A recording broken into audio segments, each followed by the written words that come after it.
Hello there. It's been a little while, hasn't it? YouTube, I am back, kinda.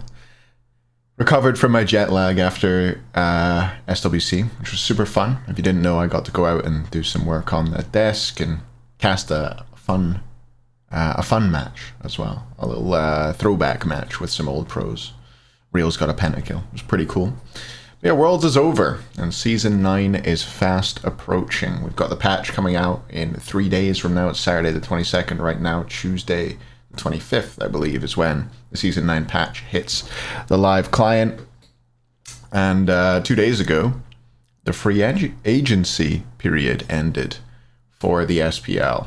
I'm going to talk a little bit about the process changes this year and what's going on, and go through the articles which have been posted by Hi-Rez, or whatever we're calling the Titan Forge. Is it Hi-Rez? Is it Titan Forge? Whoever runs the esports side of Smite. I think it's part of Titan Forge. Who knows though? So yeah, let's just get into it. This is more of a Hayvering than usual. I really haven't gathered my thoughts on this too much, so we'll see what comes about. Hopefully I hit all the points that I want to hit, but I don't even have any notes. Normally I have a few notes, but not today.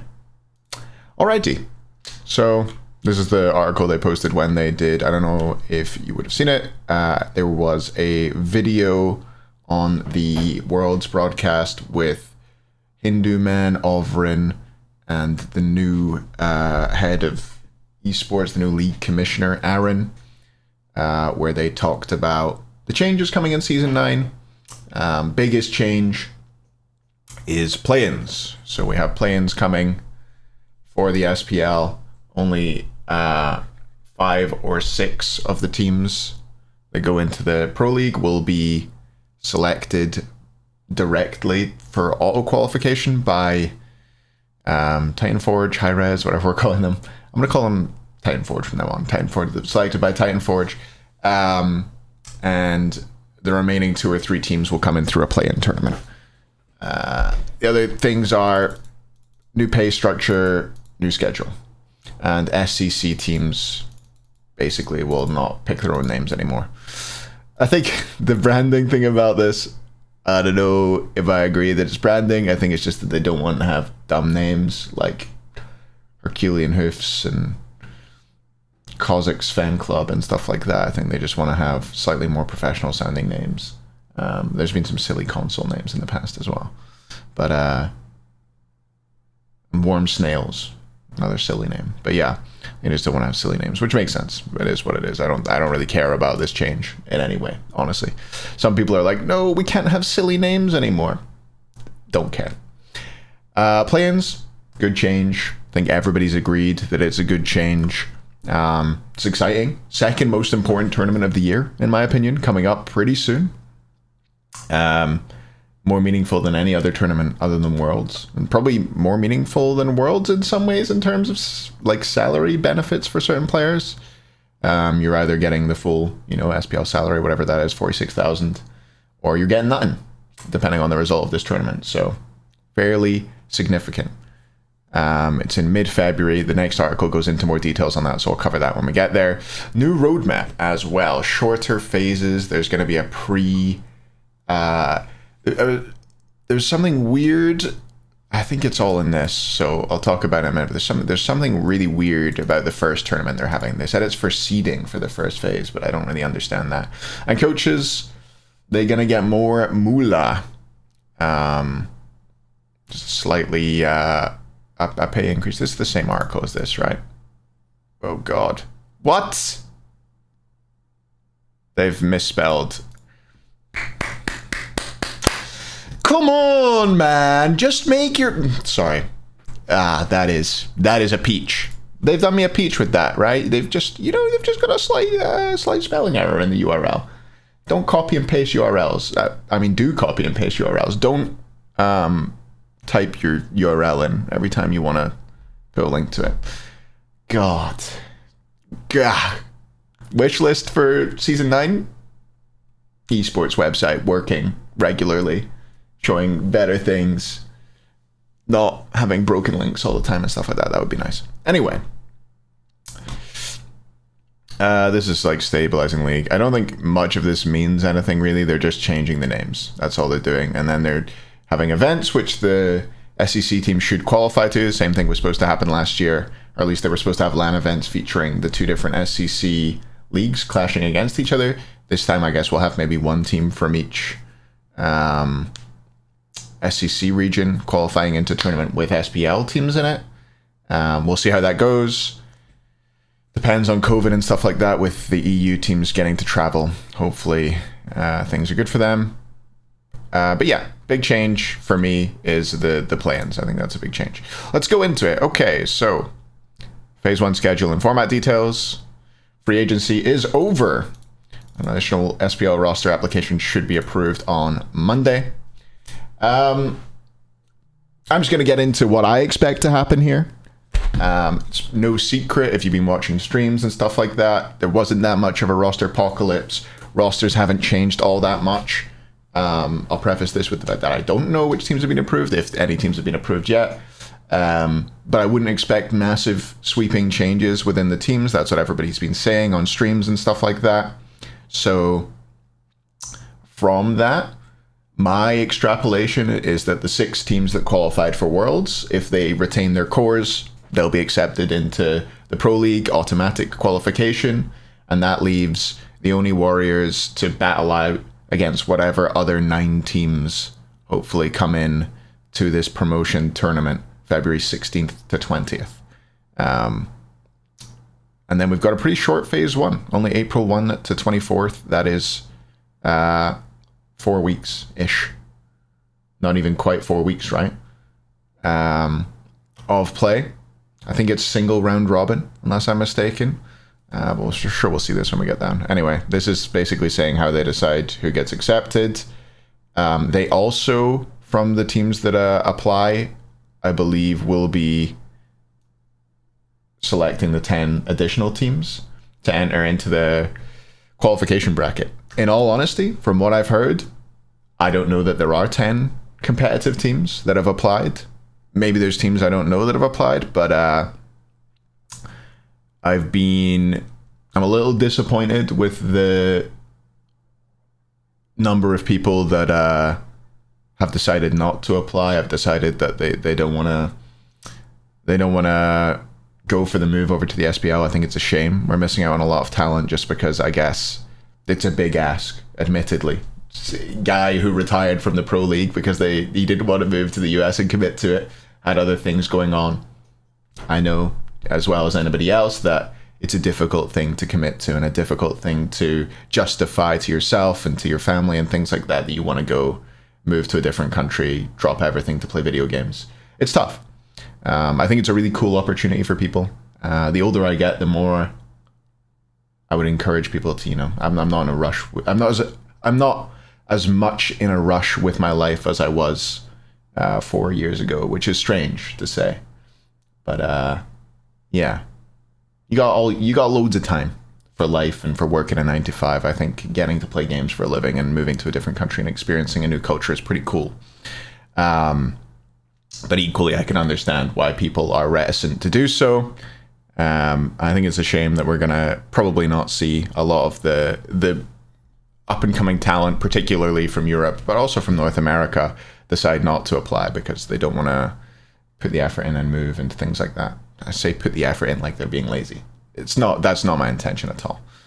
I'm putting my fist in my mouth here and not in the hey gobble kind of way.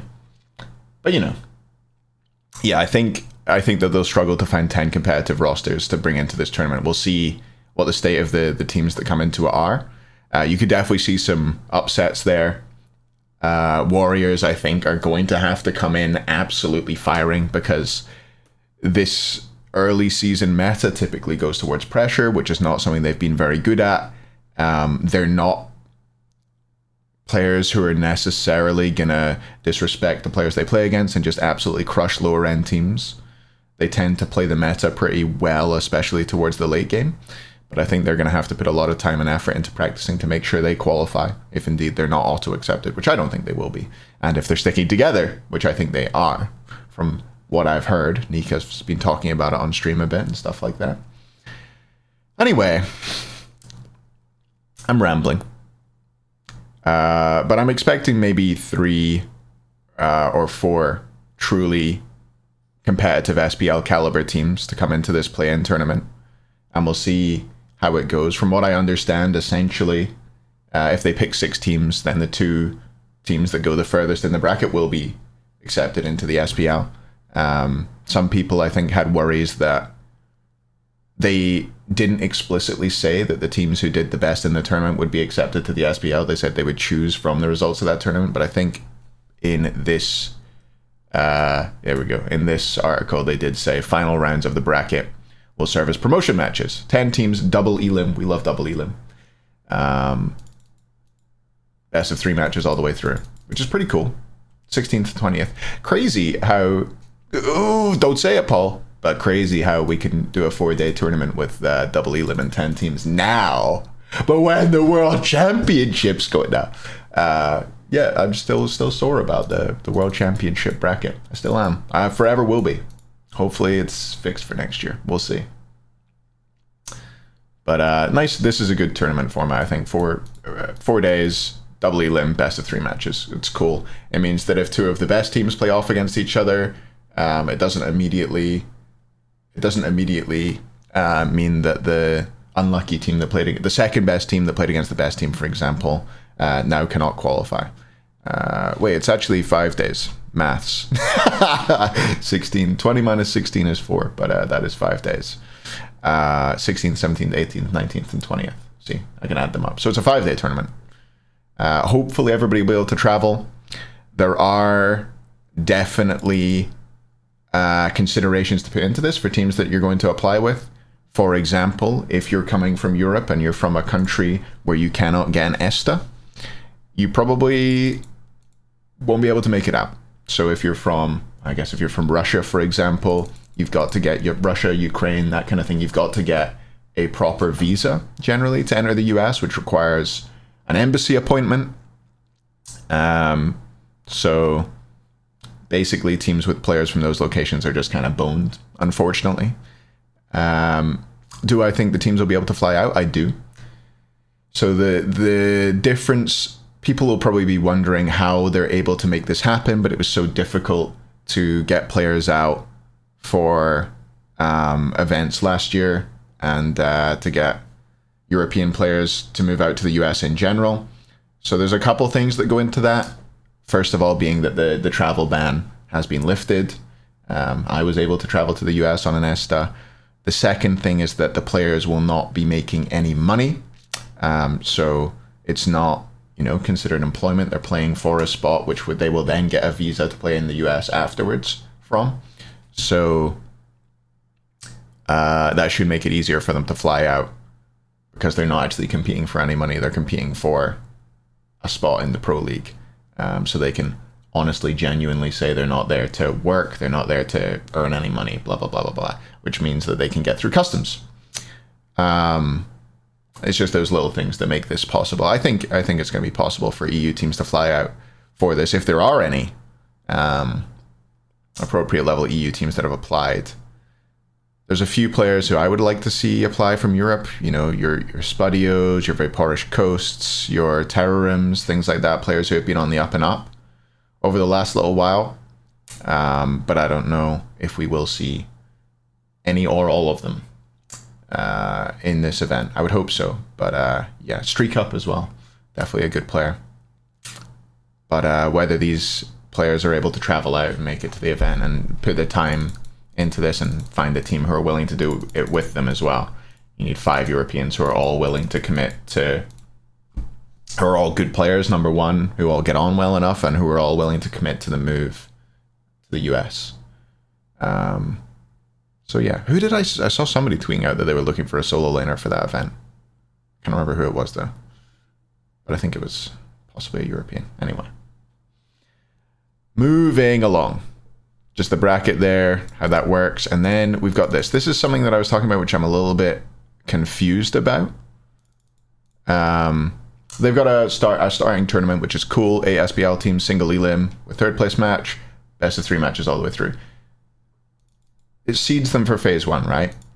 What does seeding for phase 1 actually mean, though? As far as I'm aware, it means nothing, because phase 1 is 4 weeks of play single round robin format. So you play every other team. So what does the seeding matter? I don't understand. And then it just says our top 4 SPL teams from phase 1 will enter a weekend-long competition. So seems like they just have made this tournament because they want to have a kickoff tournament. And they're like, yeah, we'll give seeding as the prize, but it actually doesn't mean anything. They probably need to have money prizing for this, in my opinion, but we'll see.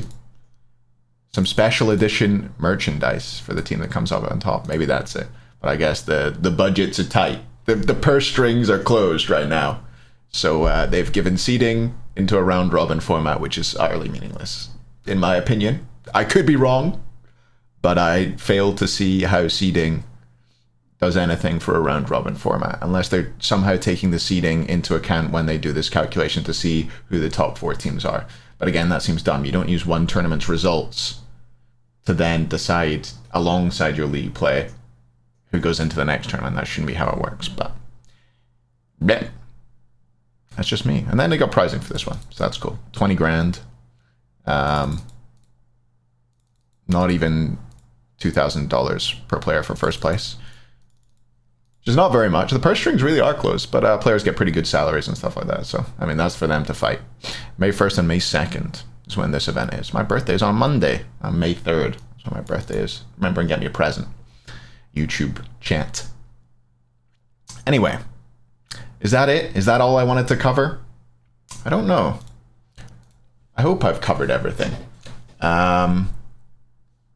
If a team like the Warriors doesn't qualify in to Worlds, I asked my Discord for questions,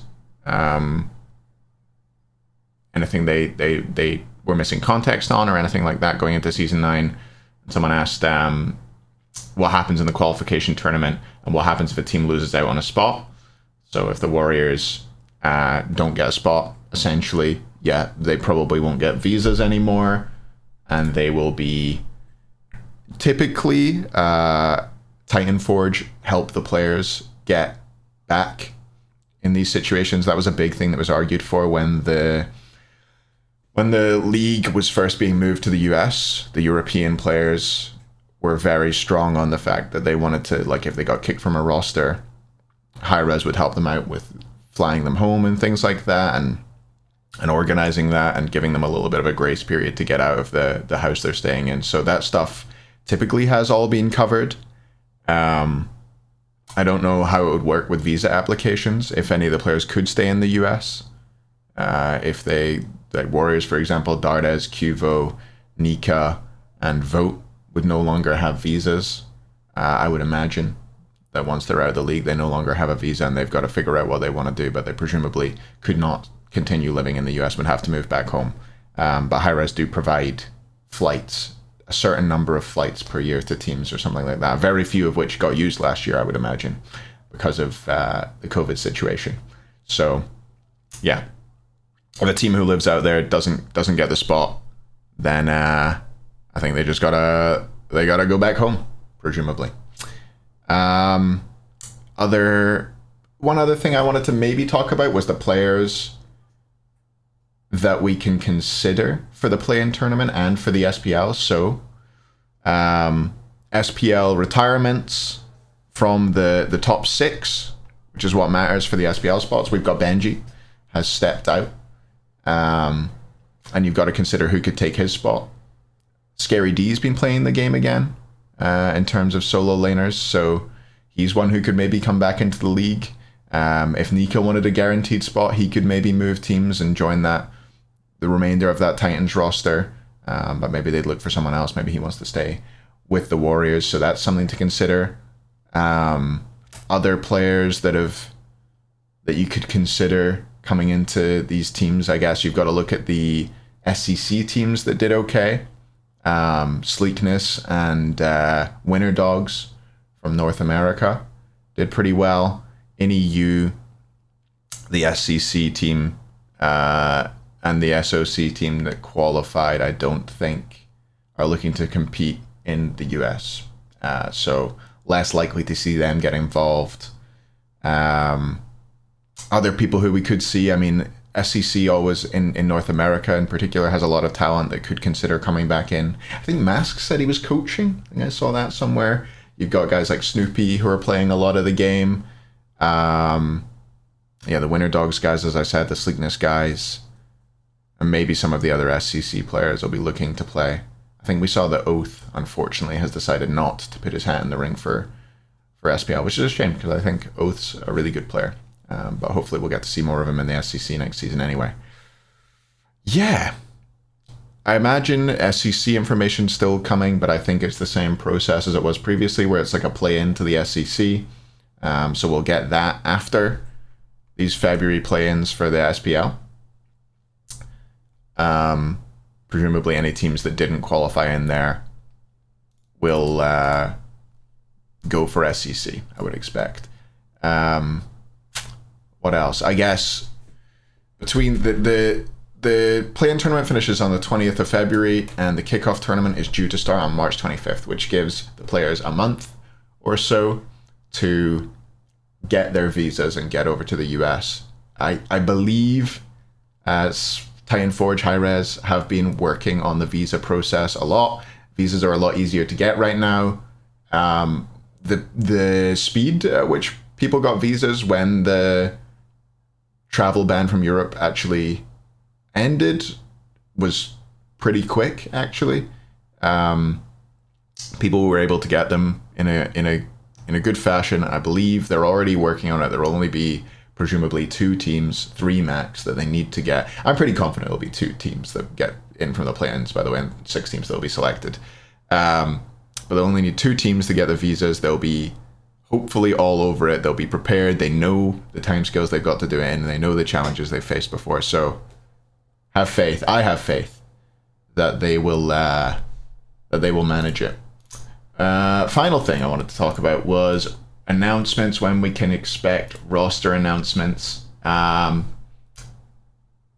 So my sources tell me that they won't be announced until the 2nd week in February, I believe, the week commencing the 7th. So they'll probably be leaked. It happens every time. I think it's a very silly decision to hold off until that time to put them out.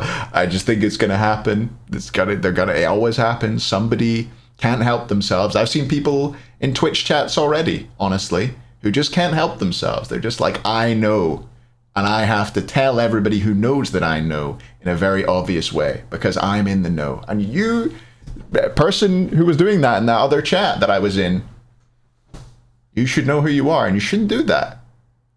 It's not clever. But yeah, it's inevitable, really, that they'll get leaked. So look forward to that. I'll probably make a video when they inevitably get leaked on the totally not official rosters. But yeah, that's going to be it from me, I think. This has been a long one. I hope it wasn't too painful for you.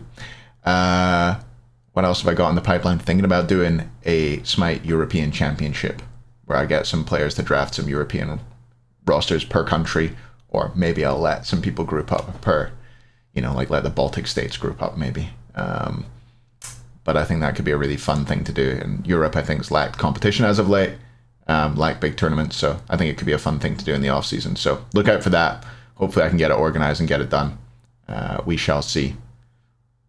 And I think now that I look at it, I think I'm doing a charity. I think I agreed to do some charity stuff the same weekend as the Season 9 kickoff tournament. So maybe I'll do that from a hot tub. We'll see. Thanks for watching anyway. Let me know if you have any questions down below in the comments, and I'll do my best to answer them. I'll try and get some more YouTube content coming out soon. Maybe I'll do some analysis on the Leviathans and how sick they were at Worlds. Maybe do some POV gameplay stuff from their players from that event. I think that would be a nice thing to do.